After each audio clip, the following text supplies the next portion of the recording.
السلام عليكم ورحمة الله وبركاته. أهلا وسهلا بيكم في مطبخ نوجة العالمي. النهاردة إن شاء الله أنا هعمل لكم كوسة في الطاجن باللحمة المفرومة. إن شاء الله تعجبكم وهتبقى سهلة وبسيطة وبتتعمل يعني في وقت قياسي، لأن المكونات بتاعتنا هتبقى بسيطة جدا. عندنا 1.4 كيلو من الكوسة، انا غسلتها وقطعتها مكعبات. ممكن تقشريها وممكن ما تقشريهاش، يعني حسب الكوسة، لان ساعات الكوسة بيبقى فيها زي حبيبات من الرملة كده، فدي لازم تقشريها او تكحتيها بالسكينة. ولو هي كويسة وما فيهاش اي حاجة يبقى افضل ان انت تعمليها بقشرها. يبقى عندنا 3/4 كيلو من الكوسة. عندنا نص كيلو من عصير طماطم،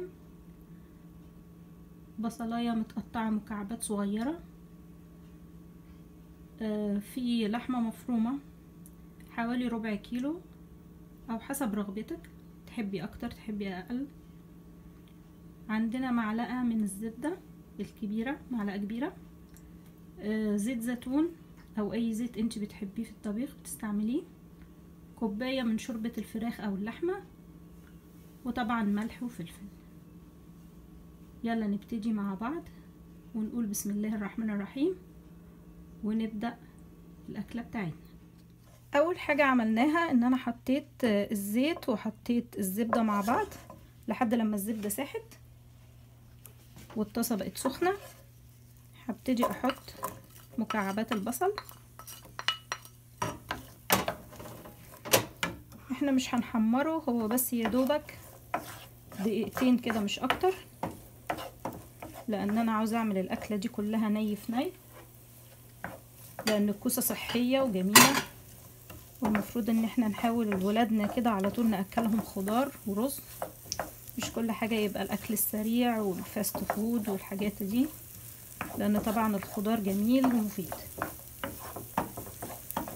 بالنسبة للحمة المفرومة المعصجة، لو في حد مش عارف يعني ايه لحمة معصجة، هي لحمة مفرومة بتجيبي حوالي مثلا نص كيلو أو كيلو من اللحمة، وبتبشري لها بصلاية كبيرة وبتحطيها على نار هادية معاها ملح وفلفل واقل من 1/4 كوباية مية، لان هي بعد كده بتنزل مية، وبتحطيها على النار وتقلبيها لحد لما تشرب المية بتاعتها، وهي اللحمة المفرومة بتستوي على طول.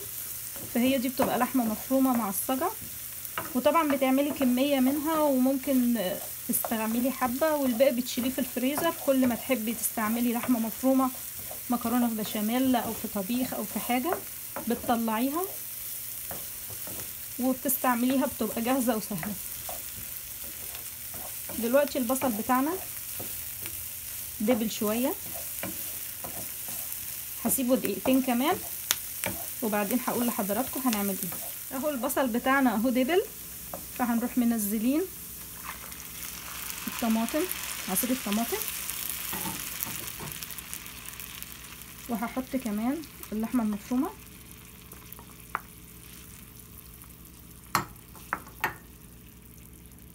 وكوباية الشوربة،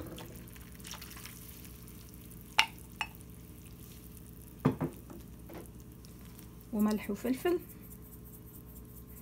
حسب الذوق بتاعك، بتحبي ملح كتير او قليل، وكذلك الفلفل الاسود برضو بتحبي كتير او قليل حسب رغبتك. وبعدين هنعلي عليها ونسيبها لحد لما تغلي، واول ما تغلي هنروح حاطين الكوسة معاها، ولما تغلي بقى ونحط الكوسة هرجع لكم تاني واقول لكم هنعمل ايه. دلوقتي الطماطم بتاعتنا والخليط كله اهو بدأ يغلي. هنضيف الكوسة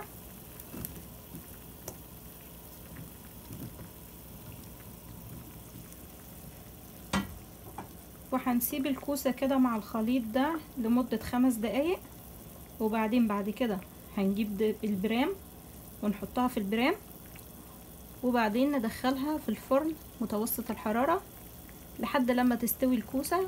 بتاخد لها حوالي بتاع نص ساعة، لان الكوسة من الحاجات اللي ما بتقعدش كتير يعني، بتستوي بسرعة.